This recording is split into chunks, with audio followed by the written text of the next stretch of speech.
Mauro Zijlstra, calon stiker House Goal Timnas Indonesia, PSSI, sudah lakukan kontak. PSSI disebut sudah menghubungi striker keturunan Indonesia Mauro Zijlstra yang membela klub Belanda FC Volendam U21. Timnas Indonesia saat ini memang sedang mencari posisi striker yang memang pada laga-laga sebelumnya posisi ini kalau tidak ada Rafael Struijk terasa kurang lengkap dan Struijk pun masih dianggap kurang house goal. Maka dari itu PSSI disebut masih mencari stiker keturunan yang bisa memperkuat Timnas Indonesia, apalagi tim Garuda akan bertarung di babak kualifikasi Piala Dunia 2026. Salah satu pemain keturunan yang mengaku dihubungi oleh PSSI ialah Mauro Zijlstra yang memiliki keturunan darah Indonesia dari sang ayah. Ia mengatakan kalau dirinya dikontak oleh PSSI dan diminta untuk bergabung dengan tim Garuda. Namun hingga saat ini belum ada keputusan dan kesepakatan yang dibuat oleh kedua pihak. Mauro menyebut kalau ia membutuhkan waktu untuk memutuskannya. Diketahui Mauro Zijlstra memiliki kemampuan yang cukup mumpuni mulai dari kecepatan, finishing, naluri, gerakan, badan atletis, sundulan, dan keberanian. Selain berperan sebagai striker tengah, Mauro juga bisa dimainkan di posisi gelandang serang. Jika melihat usianya, Mauro bisa saja diproyeksikan untuk Timnas U20, Timnas U23, atau Timnas Senior. Saat ini Mauro Zijlstra merupakan penggawa tim Belanda FC Volendam U21. Ia berkompetisi di U21 Divisi 1 Spring dan U21 Divisi 2 Val. Akankah Mauro Zijlstra bisa segera berseragam merah putih? Patut kita nantikan ya. Alasan Mauro Zijlstra ingin bela Timnas Indonesia. Pemain keturunan Indonesia di Belanda, Mauro Zijlstra menjelaskan alasan dibalik keinginannya untuk memperkuat Timnas Indonesia daripada Belanda. Ia merasa terhormat dengan energi positif yang diterimanya dari para supporter melalui media sosial meskipun ia belum resmi menjadi warga negara Indonesia. Mauro Zijlstra memiliki garis keturunan dari neneknya yang pernah tinggal di Bandung dan ayahnya juga memiliki darah campuran Indonesia dan Belanda. Striker berusia 19 tahun itu juga merasa terkesan dengan atmosfer yang diciptakan oleh para supporter saat mendukung Timnas Indonesia. Ia mengungkapkan bahwa bermain di Stadion Utama Gelora Bung Karno dengan puluhan ribu penonton yang menyaksikan terasa seperti mimpi yang menjadi kenyataan. Mauro Zijlstra memiliki postur tubuh yang ideal sebagai ujung tombak Timnas Indonesia. Selain itu, Mauro juga menunjukkan ketajaman yang mengesankan saat bermain sebagai gelandang serang.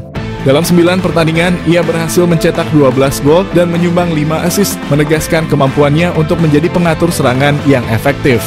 Belakangan ini Mauro menjadi sorotan sebagai pemain keturunan yang akan dinaturalisasi untuk Indonesia dan ia berpeluang menjadi pilihan yang tepat untuk mengisi posisi striker yang memerlukan peningkatan kekuatan. Jika pengecekan dokumen yang dilakukan PSSI berjalan lancar, kedatangan Mauro Zijlstra ke Indonesia akan segera dilakukan. Nama baru tersebut akan dinaturalisasi untuk memperkuat Timnas Indonesia. Profit mencolok Timnas Indonesia, naturalisasi Mauro Zijlstra, ancaman nyata Struijk dan bintang Persis. Nama Mauro Zijlstra mencuat menjadi satu di antara opsi bomber yang layak dipertimbangkan untuk Timnas Indonesia. Bukan tanpa sebab, mengingat Mauro Zijlstra sudah terang-terangan menyatakan ketertarikannya membela Timnas Indonesia. Kode ketertarikan Mauro Zijlstra memperkuat Timnas Indonesia pernah diungkap oleh podcast pesepak bola Indonesia, Yusa Nugraha, melalui kanal YouTube-nya. Meski begitu, Mauro Zijlstra tak menampik jika dirinya ingin mematangkan diri dulu berkarier di klub profesional senior baru membuka asa membela Timnas Indonesia. Namun tak menutup kemungkinan jika performanya melejit dalam beberapa tahun ke depan, ia tak akan berpikir ulang untuk menyatakan kesiapannya membela Timnas Indonesia. Mengingat sejauh ini secara performa Rafael Struijk dan bintang Persis Solo, Ramadan Sananta masih angin-anginan di lini depan Garuda. Lebih lanjut, sebagai informasi, darah keturunan Indonesia, Mauro Zijlstra berasal dari sang kakek yang merupakan asli orang Sunda, lebih tepatnya berasal dari kota Bandung. Keuntungan Timnas Indonesia, dapatkan Mauro Zijlstra memiliki finishing mematikan. Meski berposisi asli sebagai otak serangan, Mauro Zijlstra tercatat memiliki insting gol tinggi. Bahkan pernah dalam satu musim, Mauro Zijlstra sukses bukukan 10 gol dan 8 assist dari 13 pertandingan saat membela FC Amsterdam U18. Terkini ia mampu lesatkan 8 gol dari 13 partai bersama NEC Nijmegen U21 sebelum akhirnya hijrah ke Volendam U21. Keuntungan kedua Mauro Zilstra di naturalisasi timnas Indonesia adalah sosoknya yang dikenal multifungsi. Selain bisa dimainkan di pos penyerang tengah, Mauro Zilstra bisa juga diperankan di posisi gelandang serang. Meski begitu, posisi asli seorang Mauro Zilstra adalah gelandang serang. Multifungsinya sosok Mauro Zilstra disinyalir bakal membuat siap memberikannya menit bermain lebih. Mengingat Mauro Zilstra diketahui berhasil memainkan dua peran kontras, yakni gelandang serang dan juga penyerang tengah. Hal ini yang berpotensi bakal membuat posisi dari penyerang PSS Sleman, Hoki Caraka terancam di dua kelompok usia, baik timnas U19 Indonesia maupun senior. Selain itu, bomber Persis Solo Ramadan Sananta yang bertipikal goal getter juga berpotensi tersingkir jika tak mampu meningkatkan performa ketika diberi kesempatan turun. Proses naturalisasi timnas Indonesia. PSSI mengonfirmasi penerimaan data Mauro Zilstra. PSSI mengakui telah menerima data dari striker FC Volendam U21 Mauro Zilstra. Namun PSSI masih mempelajari dan belum akan menaturalisasi. PSSI mengonfirmasi bahwa mereka telah menerima informasi mengenai striker FC Volendam U21 Mauro Zilstra. Namun saat ini PSSI masih dalam proses kajian dan belum berencana untuk memproses naturalisasinya. Selain itu, PSSI juga terus mendorong naturalisasi untuk pemain lain. Pemilik 19 caps di Eredivisie ini bertemu staf ahli Kemenpora, calon pemain naturalisasi baru Timnas Indonesia. Timnas Indonesia mendapat kabar gembira jelang mengikuti putaran ketiga kualifikasi Piala Dunia 2026 zona Asia. Winger Vitesse Arnhem keturunan Indonesia, Miliano Jonathans bertemu dengan staf ahli Kemenpora, Hamdan Hamedan. Hal ini diketahui dari unggahan Hamdan Hamedan di akun Instagram pribadinya. Senang bertemu Anda lagi Jonathans dan keluarga. Nikmati liburan Anda @milianojonathans_, tulis Hamdan Hamedan di Instagram story miliknya.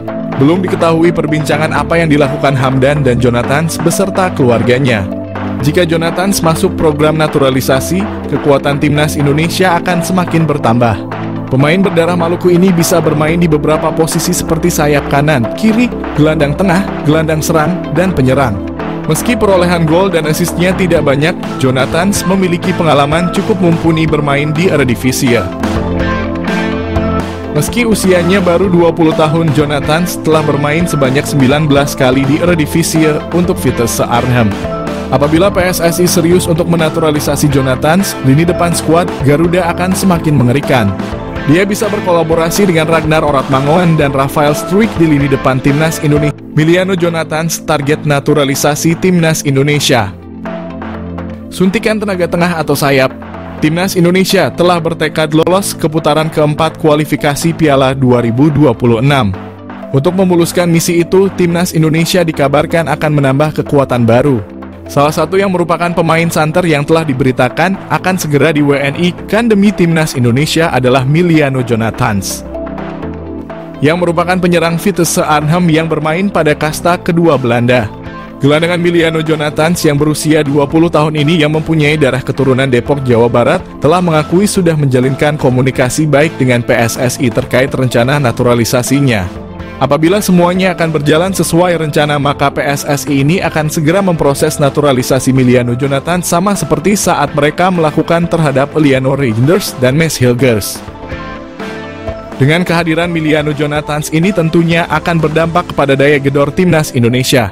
Pemain yang mempunyai tinggi badan 178 itu tak hanya mampu sebagai gelandangan bertahan, akan tetapi ia juga mampu menjadi gelandang serangan, namun juga diplot sebagai penyerang sayap.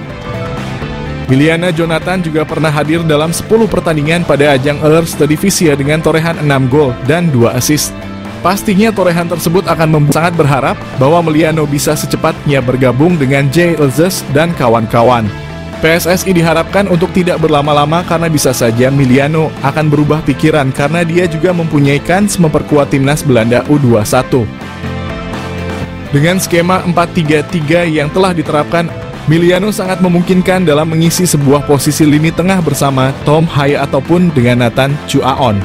Dan dia juga bisa dijadikan sebagai penyerang sayap kiri ataupun sayap kanan dalam upaya melancarkan aliran bola kepada dua tombak timnas Indonesia, Ragnar Orotmangoen dan Rafael Struijk.